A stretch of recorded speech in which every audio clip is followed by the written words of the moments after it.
Hili ni tukio ambalo kwangu mimi limenisitikisha sana, nimeumia sana, lililotokea huko nchini Uganda kwa kushtakiwa mtuhumiwa kwa ajili ya mauaji yaliyotokea huko. Hebu sikilizeni hiyo taarifa.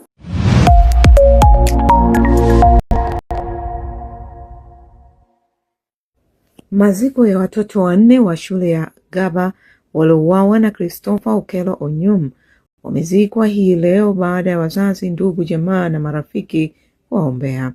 Wakati jambo hili la huzuni likitokea, mwanaume aliyewaua watoto hao 4 wa shule ya Gaba alikuwa na matatizo yanayohusishwa na ugonjwa wa akili imegundulika. Ripoti mpya ya kusikitisha imefichua maelezo ya kutatanisha kuhusu mauaji ya kutisha ya watoto 4 wachanga katika kituo cha kulelea watoto huko Kampala.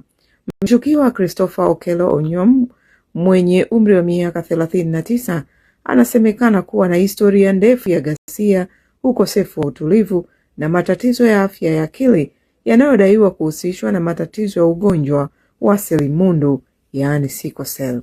Pamoja na mtuhumiwa huyu kukaa Marekani kwa miaka 20, inasemekana aliwahi kumuua mama yake wa kambo mwaka 2017.